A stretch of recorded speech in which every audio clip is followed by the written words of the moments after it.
la otra cara de Sin City, desde Las Vegas, Nevada, para el mundo. Y este primer segmento lo patrocina la Asociación Avalon, la cual presta servicios médicos y psicológicos a bajo costo y en español, contando con el único laboratorio privado de homeopatía en el estado de Nevada. Cualquier información, comunicarse al 702-569-6205. 702-569-6205. Y así iniciamos otro programa de Despejando Las Vegas.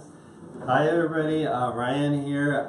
Today I have the pleasure of having with us Dr. Yesnick, the Yesnicks I should say, is how you guys said you guys are known around the community, correct? Correct. So we have Sandy right here to my left, and then we have next to her is her husband, Dr. David Yesnick. And Monica was supposed to say everything she just said in English, but we're gonna let her go with that today. Today, the reason why we're here is as you guys are aware, about a week ago it was National Braille Day. Mm-hmm. So I wanted to invite you guys, to bring a little more awareness to the community as far as our vision goes. So who better to give us, a good show and get going with that. So anyways, I have tons of questions for you guys, but first of all, for those of you, because today is our very first time doing this show in English, so it's a little bit awkward for some reason, because I'm so used to it, doing it in Spanish. So should we do it in Spanish or can we do it in English? What do you guys think? Dr. David's like, no, I'm good. I'm kidding. We're doing it completely in English. Most of our audience, especially in that Facebook Live over there, they're mostly Americans. My family is always asking, why don't you do it in English too? There you go. See, yeah. So thank the doctors that they are doing it in English today. And one of the things that Despejando does is it works within not just within the LGBT community, but actually within the community in general, to recognize people like yourselves that have succeeded. And speaking of success, how do you guys define success? There's one thing that I actually love about my husband, Dr. Yesnick. I'm not the doctor, he is. And that is that nightly when we drive home, he asks, did you make a difference today? And awesome. To me, success is actually about how much what are we doing in order to really make a difference in someone's life? Exactly. After all, we did choose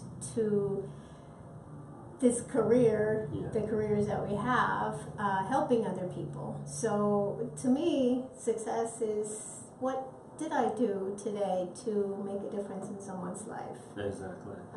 But that's just my opinion. How about Dr. David? What do you have?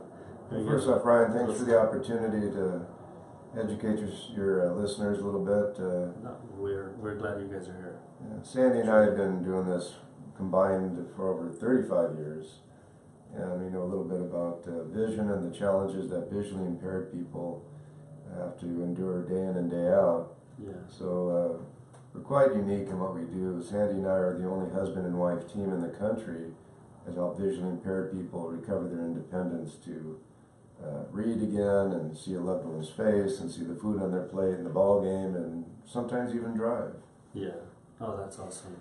Te voy a pedir que cuando puedas traduzcas un poquito porque hay gente que me está preguntando qué dijo. Oh, okay. Porque son latinos y no hablan inglés. We do have a lot of people that speak. La pregunta era que cómo es que yo tradujo la pregunta es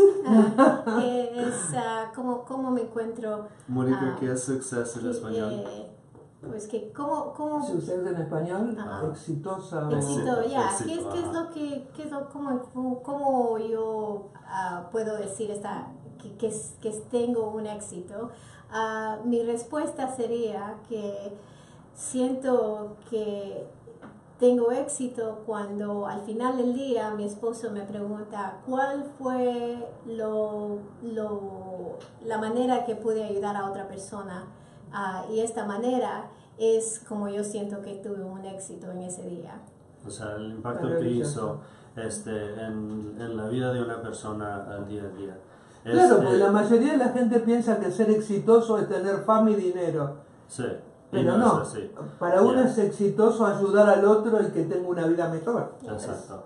Algo ¿cómo in English now? Hacerlo en inglés, hacerlo en inglés. Sorry you guys, Monica will translate at the end of the show, okay? Para todos los que están ahí en la radio por allá, we get a lot of people from Argentina, a lot of different areas. Gee, I wonder why. Yeah, so they listen to us via radio, and that's basically how we communicate with them. So sorry guys, los amo y los quiero, pero después les hablamos en español, okay? What made you select your career that you guys are in? You want to go first this time? Absolutely. Well, yes. I unfortunately grew up with poor vision, where I was always in the patient's chair. Mm-hmm. And so it's kind of a natural fit over the decades to try to migrate to the doctor's chair. Yeah. But we kind of got into the visually impaired end of things with Sandy's pulling me, kicking and screaming into that area of the visual world. It's really more complicated kind of patients, but we've been a good team and we've been able to work together to try to make a difference in people's lives. So I actually was asked to do a research paper in school, my graduate program. I decided I'm married to an eye doctor. Mm-hmm. I just want to graduate, get a job. I'm tired of being a poor student. So I decided to do something about the question that I posed is what happens to people when they cannot be helped with conventional glasses, mm-hmm. Or surgical procedures. I had no idea that the question I was posing is low vision. Yes. What happens to people with low vision? Yes. I thought I was going to it would be a piece of cake, answers everywhere. I figured I have his brain, I have his books. Yeah. No problem. What I encountered was there's no one really helping people with low vision. Exactly. Matter of fact, it's actually so limited in the entire world, mm-hmm. that, surprisingly enough, the U.S. is one of the leading, supposedly, countries that help people with low vision. Exactly. Yeah, that face says it all. Like, oh my God, really, are we? Yeah. So some European countries do a little bit, mm-hmm. But in reality, we're kind of hand in hand. Yeah. So it's a little scary to me because I thought, wait a minute, this is scary. There's no information. And our state services are underfunded. They never have enough money. The training is very, very poor. There really isn't anyone really doing anything to help anyone who is seeking help. Yeah. So in reality, what I found was a lack of information and a lack of education and a lack of services. So I decided, well, when I graduate, that's exactly what I'm going to do. Yes. And no one would hire me because I was crazy. Yeah. Looking, what? You want to help? What? You're setting up a trend. Yeah. So since no one would hire me to do that, I decided I'm an occupational therapist by trade. So I took a job and told everyone, all the OTs, occupational therapists and physical therapists and speech therapists and nurses and doctors and everyone who would listen about low vision. And so they started referring the patients who had neurological problems. Obviously, I'm in a hospital working, so anyone with, after a stroke, anyone who was complaining they couldn't see their food or they couldn't see to read directions from the therapists or nurses, those patients would come to me. So it was, in a sense, practicing low vision in a hospital base. Yeah. So the word got out, so other places were calling for information, and I was doing presentations, and that's when I thought, why don't I just open my own place? Exactly. And husband said, "You're crazy. Stick with the job." But I thought, you know what do I have to lose? Exactly. So that's actually how we ended up doing this. Oh, okay. Voy a preguntar en español. Sí. ¿Qué graduación de lentes se considera baja visión? ¿En español o En español, okay. por favor. Sí, claro. Cuando, So can you say it in English and then say it in... So what is low vision? When does a patient is considered to have low vision? Basically, it's when they struggle to just perform activities of daily living based on their vision. La prescripción es actually, es como decir, ¿sabe? Lo lógico es decir, cuando los doctores dicen tienes 20-20 visión. Ajá. Ok, eso está perfecto. Pero cuando una persona comienza a tener problemas en leer, en escribir, en ver la televisión, en manejar, regularmente no pasan el examen del DMV, de visión. DMV, porque la visión es más de 20-40, por ejemplo. La ley aquí en los Estados Unidos se considera una persona con baja visión cuando tienen problemas como de 20-70. So, 20-70, y luego cuando se consideran que son legalmente ciegos, es 20-200. Es cuando van a ver al doctor, esa es la letra E, la grande que ponen, entonces esa es cuando ya no la pueden ver. Gracias, Sandy, perfecto. Sí, porque yo honestamente la letra E me la ponen ahí enfrente y yo así, tráigamela aquí por favor. What I'm saying, Dr. David, is that with the letter E, when they have me saying it, I'm like, can you please bring it up to me here so I can see it? Because other than that, because of I'm completely blind from the right eye, and then visually impaired, I would say actually completely blind from the left eye too. I just see a little bit. I see you guys are both dressed in black. And by the way, your Spanish is amazing, Doctor. Sandy. Yeah. So we could have just done the whole interview in Spanish, huh? No. Yeah, She Dr. knows. David would have been no, the last time I was like, No, but your Spanish is very well though. I mean, you do communicate very well, which is Necesito más pacientes en español que hablan español para poder practicar. Bueno, yo se los voy a mandar, tengo unos cuantos que no sí, ven. Y yo también tengo amistades que se los voy a mandar y le voy a decir, nomás háblenle en Spanish, please. Anyways, you guys have been in this profession for a while. What do you guys recommend? What do you guys recommend to people that are that don't take care of their eyes at all? And what's the difference between our eyes and the importance wise between our eyes and our heart and different type of organs in our body? Well, there's 5 senses: taste and hearing and smell and sight. And over the years, we found patients far and near prefer their vision. If they had to lose any kind of vision, that would be the last one to lose. So humans are more dependent on their vision than really any other sense they have. Which I found it kind of hard and kind of traumatic too. When I first started, when I lost my vision completely from the right eye, I went into a shock type of thing where I was feeling just like life was over with pretty much. And I feel there's really not a difference to me, whether I was to lose an arm or anything else, because it would still suck either way.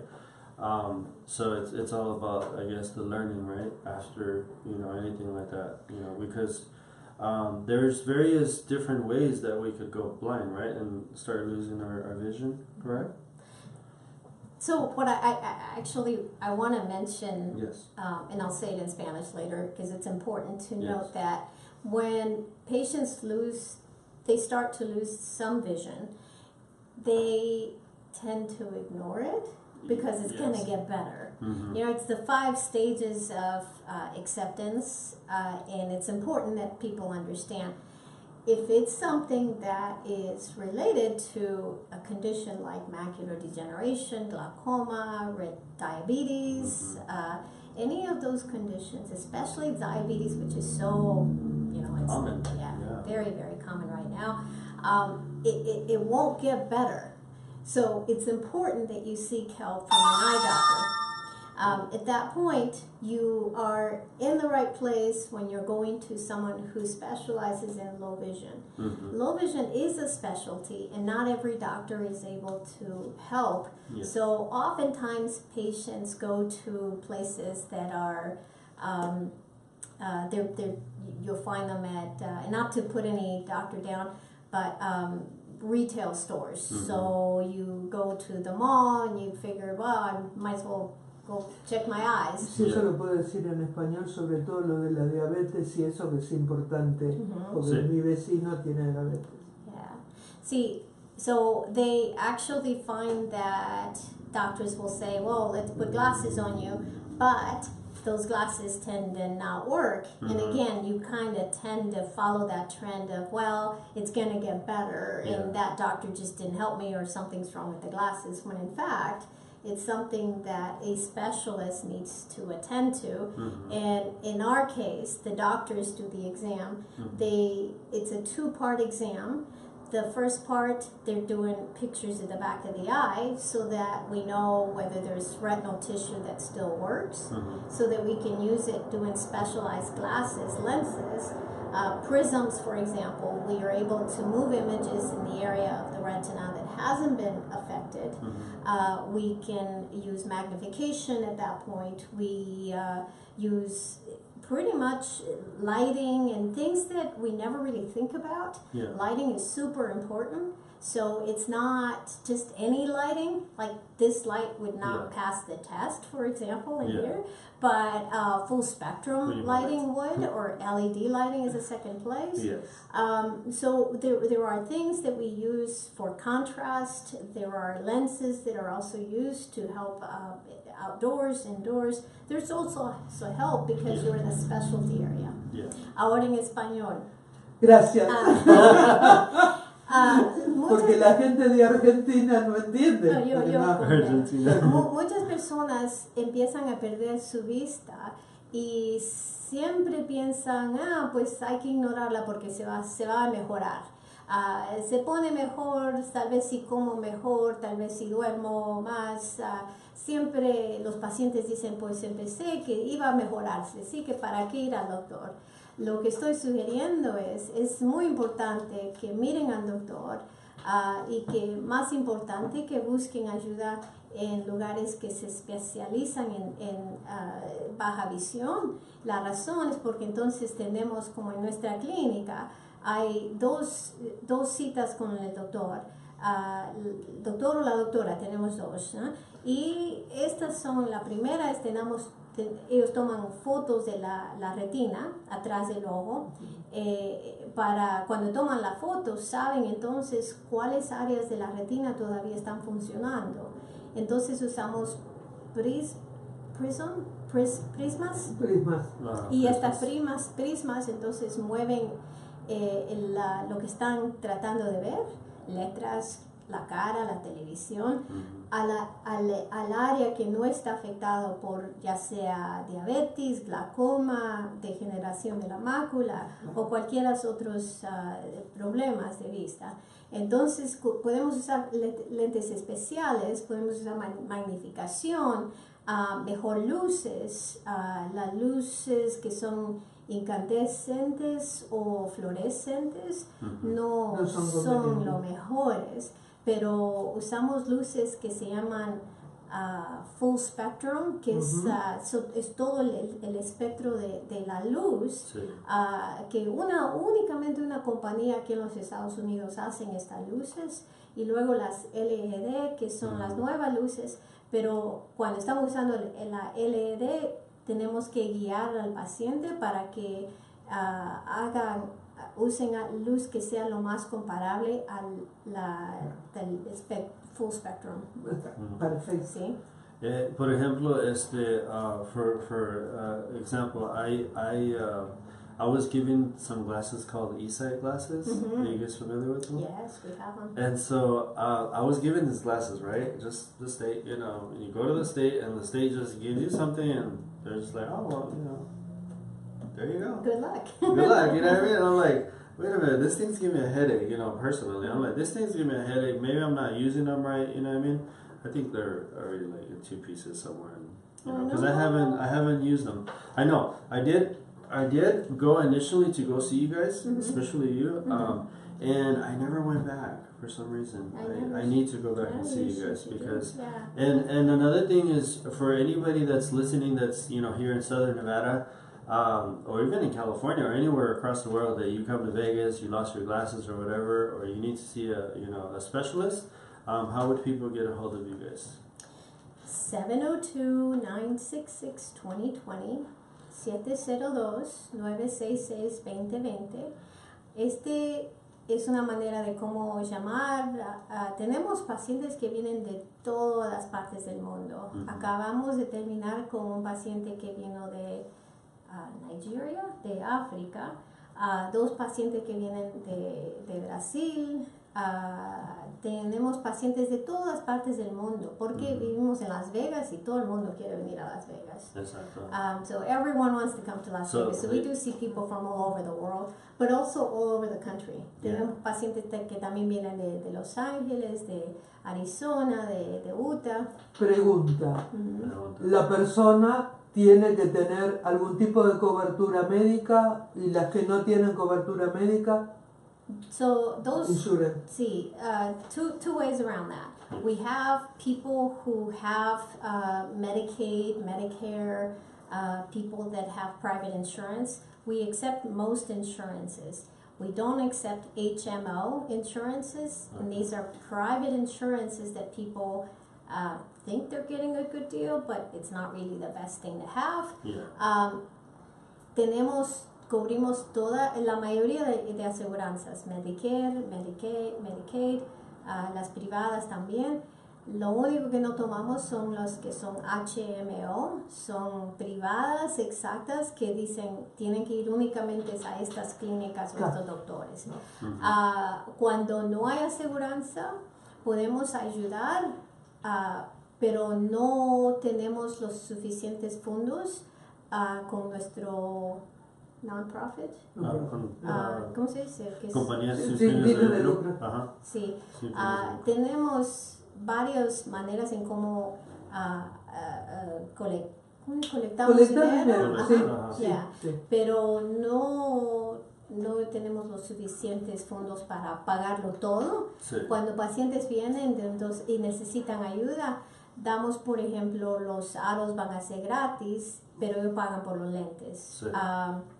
Pagan por parte de algo y la compañía paga por lo otro. So we do have a non-profit for the Facebook people over there.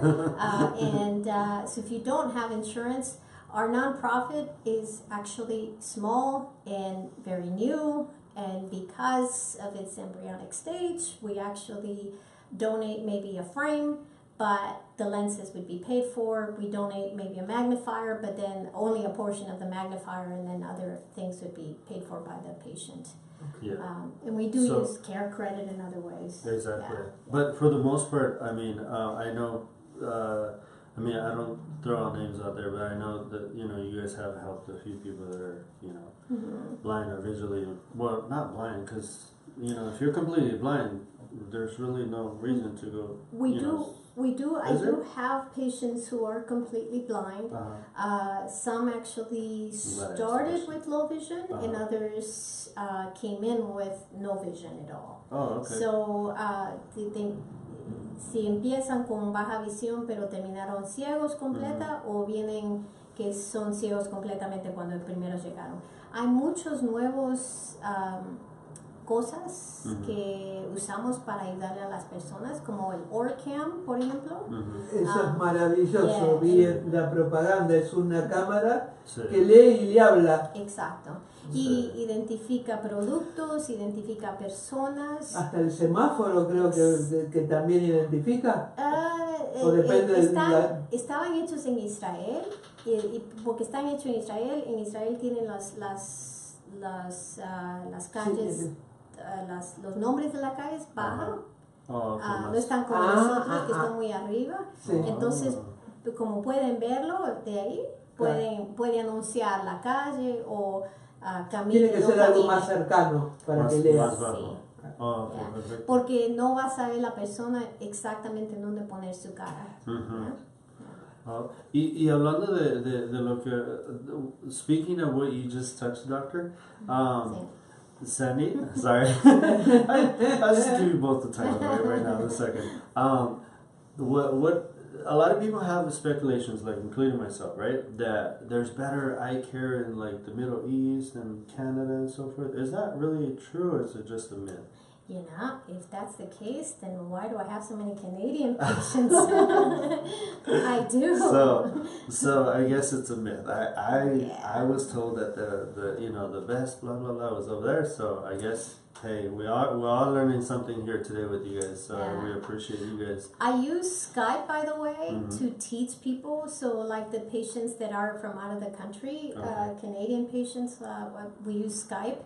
So I can see, okay, no, you're not using that product correctly. Okay, try doing this. So it's kind of like they were there without having to make the trip out here again. Oh, that's awesome. So yeah, Skype is wonderful. Is there a username that you use through Skype? Sandy Yesnick. Yesnick? Yes. Okay. Yeah. And you guys are pretty much on social media too, under Yesnick or David Yesnick and Sandy Yesnick, correct? Yeah, we're fully present on Facebook and Instagram, so you can follow us on Yesnick Vision. Yeah, okay. I think that's what I tagged earlier when I had posted something on Despejando. So I tagged you guys on that. So decirles que después debajo del YouTube que me den los datos y lo ponemos como información. Así las personas que ingresan al YouTube tienen todos los datos juntos, no tienen que tomar nota. Okay. So besides this right here, and I'll translate, give Sandy a break. She's saying that make sure we get all your details, because what we'd like to do is usually give your information on the YouTube channel side. So that way people that see the programming at a later date, because this is something that's live right now through the radio, online radio, but then it gets rebroadcasted throughout the week basically. Very good. For instance, Despejando. And so if anybody has any questions, generally they just, you guys are accessible that way. So, how long have you been a doctor?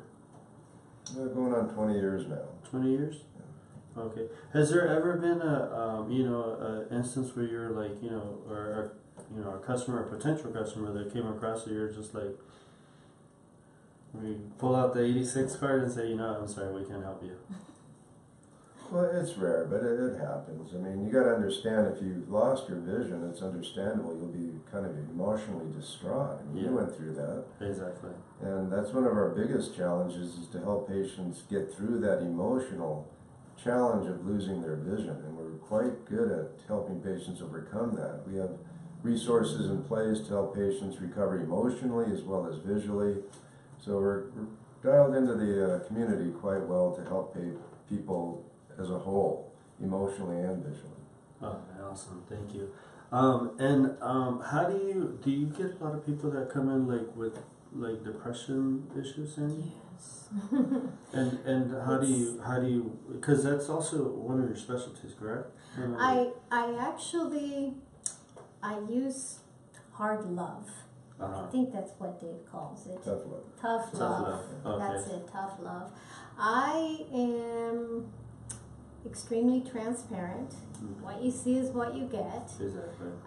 So I can really sense people when they come in that they're there because the mom or the husband or the wife or the kids brought them in and they really don't want to be there. I do believe in the 3 strikes you're out, meaning I have loaners. I've invested a lot of money in my own eSight, my own Orcam, my own Iris Vision, my own everything, prisms and everything, magnifiers. So because I've invested so much, and I invest so much time in making sure that every patient is individualized, everybody has the need to want to read or to see TV, but it's very individualized plan when someone says, yes, but I want to see TV from my living room and it's, it's an 80-inch TV, or versus the person who says, no, I want to see my little tiny TV, and they do still exist. Yeah. And so in reality, it's everybody's different. Yeah. Goals may be similar. So I do give patients, once I get the information from the doctors, you're going to use my loaners. This is what you're going to go home to go do homework. Yeah. Low vision is a two-way deal. Yeah. You actually have to work towards that goal of seeing something, of wanting to do something. And if they come back and they say, well, I just didn't have the time and then I make sure that they understand you get to take it one more time. Exactly. But if you come back and nothing's been done, then you need to come back when you're ready. Exactly. I think that if patients see from the beginning that this is a serious matter, that they're going to be helped, but only if they're ready to help themselves, patients come back. Yeah. I'm amazed. We've been doing this for almost, we've had our own practice now for 12 years. And in those 12 years, people do come back and they say things like, do you remember the first time I was here like 7 years ago and I was just so stubborn and this and that, or I was here last year. I'm feeling right now because I went to see you 2 years ago when I was with another organization, and I think I just wasn't ready at that time for some reason. I had way too much going on, which means that I don't have a lot going on right now, but. I'm glad that you guys are actually here, because this kind of it's also a reminder to me personally to go and see you guys, because I do need to go see you guys. And speaking of that, I do have Medicare, I think, as my primary, and then I have Aetna as my secondary. Would I still be okay with you guys? I think so. Okay, cool. And even if you don't, it's okay. Voy a interrumpir un chiquitito para decir lo que nos están viendo. Cira Valenzuela, de aquí de Las Vegas, Gregorio Ramírez, mi vecino de acá, Marco Gamboa, Mari Carmen Pérez, Arturo Aguirre y Amelia M. Hurtado. Y aprovecho para decir que este segmento del programa está patrocinado por affiliateddeals.net. Ahí está. So what she just said is she said hello to a few people that are on the radio over there. And we won't worry about you guys over there on Facebook. We'll just say hi to you guys from over here. Because usually what Monica does, she kind of looks at all the cameras and says hi to everybody. And then she just said who this segment is, patronized by. So, Mónica, any other questions? ¿Cualquier otra pregunta que tú tengas? Lo que ella estaba comentando, no sé si lo capté del todo, ¿no? Lo importante es, esos chicos que tienen dificultades, esos chicos que tienen dificultades en el colegio, que aparentemente los padres pueden creer que el chico tiene problemas de aprendizaje, pero que en realidad no ve bien, y la madre a lo mejor no le da la importancia suficiente ni en el colegio. Miramos esto regularmente en la clínica. Cuando vienen niños y los padres dicen, pues le han dado el nombre de que tienen hyper... de atención dispersa, síndrome de atención dispersa. Tienen de todo, y cuando el doctor las mira, dice, sabe que su hijo o su hija no puede ver, necesita anteojos, pero tal vez ese es el problema. Han pasado muchas veces que en realidad los niños no podían ver. Sí. Así que no es el problema de que están hypersensitive, hyperactive, no, nada de eso. La cantidad de chicos que habrán medicado con psicotrópicos para la detención dispersa, y lo que le hacía falta era un par de lentes, tremendo. So Monica asked some of those questions, Dr. David, because she also does. What kind of doctoring do you do, Monica? ¿Qué? ¿Qué tipo de doctora es usted? Yo soy doctora en homeopatía y tengo un degree en psicología clínica, pero soy doctora en homeopatía. Es una medicina alemana. Yeah, so that's why she comes across with some of those questions, which Well, la última pregunta que hiciste, ¿cómo la She was asking if kids come in and parents have labeled them, but in fact they just needed a pair of glasses, and I actually answered yes. Or school diagnosed the kid with a different type of issue, and in reality the only issue that they're having is the kids are like blind. Because I remember when I was young, I used to because I always had like the low vision issue. I could see out of both my eyes, but I always had the low vision issue, and they I would always try to find my way to the front of the class. Yeah. But at the same time, I wanted to be a bully, and I wanted to be in the back too. But I was like, well, in order for me to write down the notes, I always had to like do everything by listening and capturing everything like ASAP type of thing. And if somebody interrupted, because it would disturb my train of thought, I would get so like upset. I'd be like, because then I'd be like, I skipped that note. You know what I mean? It was very important for me because that's the way I was learning. You know what I mean? Is by that. So yeah, I know how that is. Especially being kids, it was always kind of a little bit of a challenge for me. Anybody else you want to say hi to, Monica? No se me ocurre ninguna otra cosa. Okay. And as you guys can see, I'm reading my notes like really, really up to my face here. If you were here. using this pen, you'd actually see it a lot better. Are you serious? Yeah, it's my gift to you. Try it.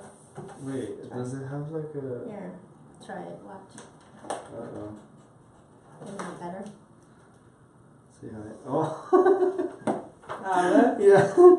She showed me a marker, which obviously I could see better than... But it's not a marker, it's a low vision pen. It's called Bravo. Is that what it's called? So it doesn't bleed through the paper. So you can see here, but it doesn't bleed through the paper. Wow. So it writes like a marker, but it's an actual pen. Ahí está. Oh my goodness. En español, ¿qué tipo de elementos se pueden conseguir en baja visión, en el lugar donde ustedes trabajan? Que puedan ayudar a los chicos con baja visión, a los adultos con baja visión. So she's asking basically what kind of products do you guys have available for people that are low vision? We have a broad array of vision aids, as we call them, to help patients stay independent, and oftentimes new technologies are first through our doors. They come to us first to offer it to our patients and really Nevada as a whole. So any new technology typically comes through our doors first. And we feel privileged to be honored to take on that mantle of bringing new technologies, but it's really come of age where technology has really made a huge leap forward, and the technologies are really making a big difference in people's lives. So if you've given up hope, there is hope now. Yeah. All you have to do is reach out and see for yourself, pun intended. And you'll see the difference. We can't see for you, but you'll notice, as the doctor will guide you what is necessary. Sandy will guide you how to use it and the benefit and how to apply it to your life. And that's really the difference, is making the difference in your lives. Okay. ¿Lo quiere decir en español, Sandy? Yeah. Tenemos muchísimas maneras de cómo ayudar a personas de todas edades. Algo tan simple como esta pluma, que no es pluma, escribe como marcador, pero es un lapicero o es una pluma que no... Y lo puedo ver desde más lejos. Ajá. Porque con nosotros lo tenés que acercar. Tengo que hacerlo así, con peligro de que me corte el ojo o algo, y acá lo puedo ver acá más de lejecitos. Thank you, I appreciate it. Yeah. Pero hay muchísimas otras maneras. Productos que usamos en la clínica regularmente vienen a la clínica primero, antes de que estén en otras partes. Tenemos... Y hay un proceso, ¿verdad? Donde ya lo explicaste, donde va la persona, y cómo se diagnostica como una persona que se viene siendo como low vision. O sea, o sea, es algo que ustedes obviamente o sea, ¿cuál es el pattern que se le... Van a llamar primero al 702-966-2020. Sí. Van a hacer una cita con el doctor o la doctora. Okay. La primera cita va a ser de 45 minutos a 60 minutos con los doctores. Sí. La segunda cita va a ser unos 20, 30 minutos, tal vez lo más, si hay bastante preguntas, 40 minutos. Sí. Estas dos citas van a traer sus anteojos, van a traer magnificación si están usando, su tableta si quieren usar estas cosas, cualquier preguntas que ya tienen. La tercera cita va a ser conmigo. En ese instante ya tengo toda la información que necesito de los doctores. Ya sé qué magnificación usar y vamos a empezar de ahí en adelante dependiendo de qué es lo que quiere hacer el paciente. Si sus metas es de que quieren manejar, que quieren escribir, que quieren leer, que quieren ver la televisión, quieren caminar, qué es la meta, y entonces enfocamos en exactamente estas cosas. Because you also do independence training, right? Correct. I believe that I had read that in your. So, también voy a las casas de los pacientes para marcar las cosas que usan para que puedan entonces ser lo más independiente posible. So I do. Se me ocurrió una pregunta que a lo mejor es importante. A ver. Yo estuve atendiendo a un grupo de ciegos, de personas invidentes, y una de ellas, cuando le hicieron toda una serie de estudios, se dieron cuenta que era ciega porque tenía unas cataratas espantosas en la vista. Entonces, ¿cuándo algo se puede rectificar con cirugía láser y cuándo no? Which is a good question. Yeah, so when can you actually Yo soy la have de las preguntas. low vision that's correctable with surgical procedures, like cataracts, I guess. That'd be it. Well, some eye conditions are repaired through surgery, and it's performed every day and quite successfully. When your doctor tells you there's nothing more we can do, surgically or glasses or medicine or contact lenses, then you come to us after the doctor's kind of given up and you've exhausted all options, and you feel like Ryan, who had to go through those stages of depression and recovery, and congratulations on doing that. It's not easy, but we can certainly accelerate that process and, more importantly, recover your visual independence to do things that we all take for granted day in and day out. Yeah, because I mean, I wish I could have known you guys like 20 years ago. I mean, I'm a patient. Never too late. I know. I'm a patient of Dr. Kermani, which I love that doctor, you know. But you know, there's been a lot of times when he's, you know, getting on me because like, Ryan, you're being too negligent, you know what I mean, on your. But what happened though, when I was about 17, you know, I was blind from the right eye, and then my regular eye doctor had told me, you know, by the time you're 30, you're gonna be completely blind, so get ready for it. And I was like, dang, this guy's like really just tossed me right over the curve, right? And so I pretty much was like, oh, if I'm gonna be blind by the time I'm 30, why even, you know, bother? But then Dr. Kermani said, no, as long as you keep taking care of yourself, you know, you keep, you know, coming to see me, I'm gonna do everything possible to like see you guys. And I did have a surgery in the right eye when I was, you know, way back at that age.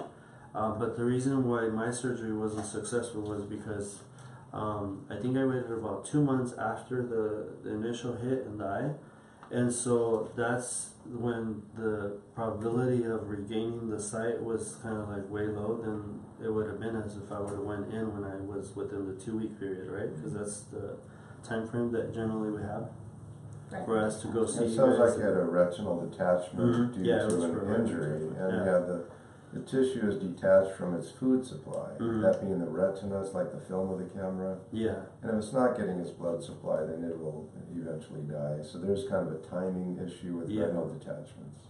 So and that's one of the things that the doctor told me. You know, hey, you waited 2 months. You know what I mean? If you would have came to see me within 2 weeks of the incident, you know what I mean, because of the dryness and whatever occurred in there, there's hardly no hope for you. And that's basically where I was standing at that time. But is there such thing as eye transplants nowadays? Because I remember somebody was asking me that question. Because I get that question asked a lot. Stop watching those movies. No, because I do, you know, like for instance, I had a friend that recently had a stroke. Primero voy a preguntar, voy a darle la respuesta en español. Yes. Gracias. De que sí, las cataratas es algo que pueden resolver con cirugía. Por ejemplo, el problema que tuvo Ryan, que es exacto, esto pueden atacharlo otra vez, pero tiene que suceder durante 2 semanas después del problema. Después de eso hay inyecciones que hacen, por ejemplo, con las diabetes, inyecciones que hacen también para la degeneración de la mácula, pero no están componiendo el problema, están manteniendo el problema bajo control. Pregunta, ¿y el implante de células madres? Stem cells, implants. So, estas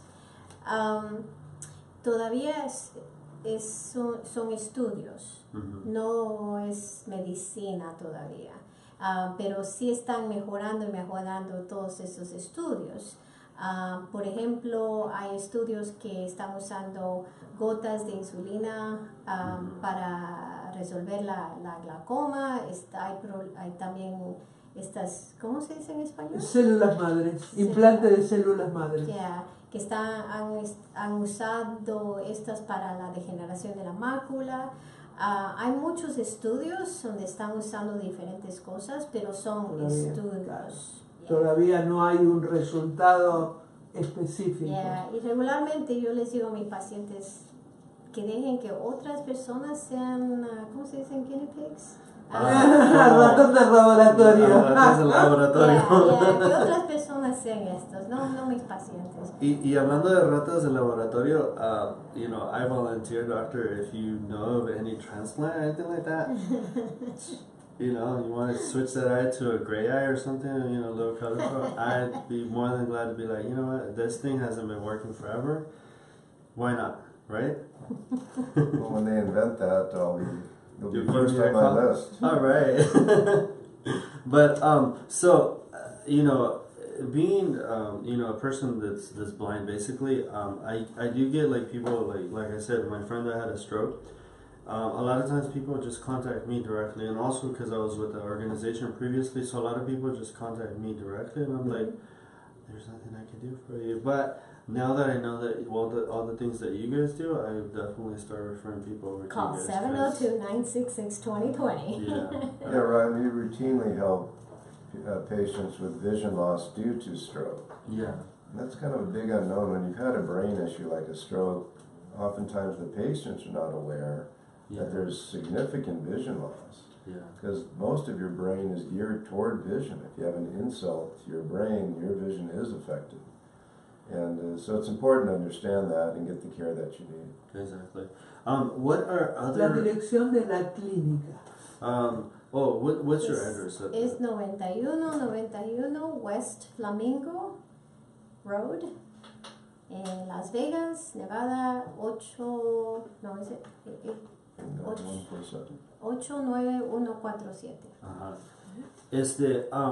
are the different types of things that could cause blindness? There's like tons of them, right? Well, the big ones, there's about 200 different eye conditions. You experienced one, which is injury or trauma. Yeah. Some people are born with bad eyes. You see a lot of young kids that are just born that way. It happens. And oftentimes they don't know what they've been missing. They've always had poor vision. I think it's more emotionally challenging, respectfully, with eyes like yours, when you've had vision and all of a sudden you lose it. Yeah. Then you know what you're missing. But the big ones that affect people are macular degeneration. That's more for seniors. Yeah. Glaucoma, also more for seniors. Retinal issues like the back of the eye problems. Diabetes in the eyes is huge. That one we see all the time at all ages. Retinitis pigmentosa, there's... And you know what, speaking of diabetes, it's also common in kids nowadays, right? It's not like it's something that before people just used to think that it was just something for people that are overweight and so forth.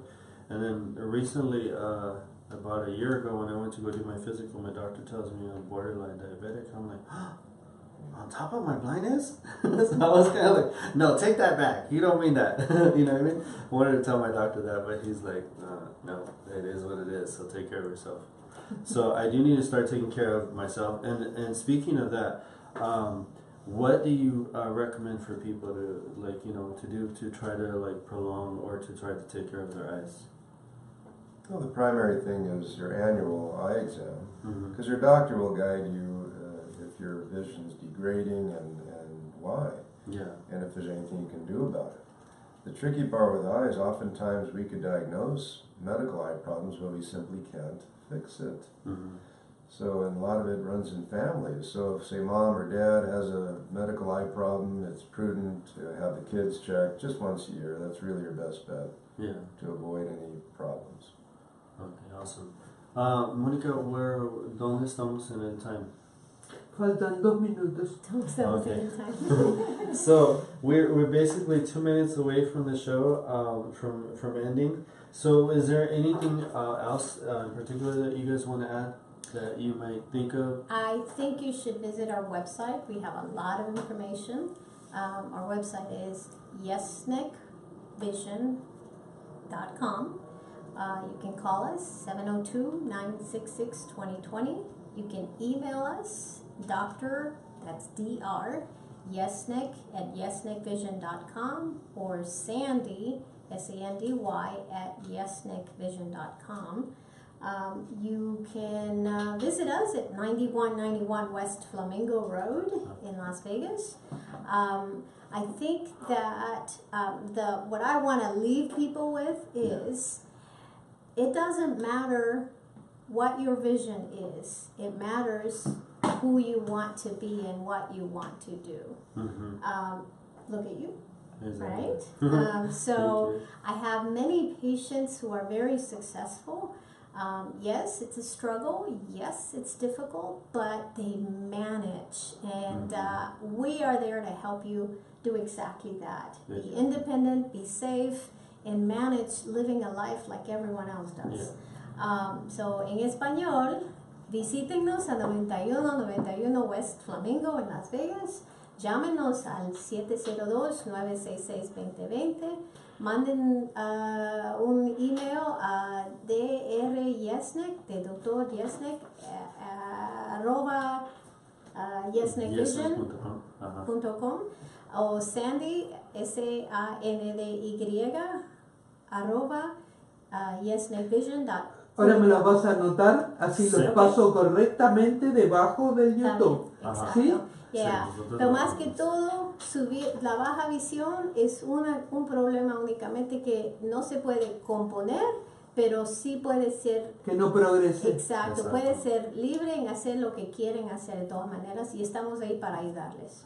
Thank you guys so much. We appreciate everybody that tuned in today. And I'm kind of glad that we kind of did everything in Spanish and English and kind of went back and forth. Thank you, Doctor, for being patient with us. Pleasure. Thanks for having us. Yeah, and thank you, Sandy, for everything. So, to everybody else, have a wonderful night. Y yo voy a agregar algo. Okay, Monica wants to add Hace one more 9 thing. años atrás, yo tenía en el 2010 un programa en la 1340 que se llamaba Por una buena vida. Y hace 9 años atrás le hice a ella una entrevista en español en la 1340. En aquel momento estaba en Radio Prestada, ahora estoy en mi propia radio y te agradezco profundamente a vos y a tu esposo que hayan venido aquí. Yo te he enviado bastantes personas que hablan español que te fueron a ver porque siempre me acordé del trabajo de ustedes. Así que infinitamente agradecidas que estén en esta radio. Esta radio está a disposición de ustedes cuando quieran venir a contar la nueva tecnología que genera. Está, porque esta es una radio comunitaria que apunta a la comunidad latina hispanoparlante, pero bueno, hoy incorporamos el primer programa bilingüe que hay aquí, y así que entonces nos despedimos hasta el próximo programa de Despejando. por esta su radio por internet, magiclatinosvegas.org, la otra cara de Sin City, desde Las Vegas, Nevada, para el mundo. In English now, Monica. No, todavía no. ¿Vos querés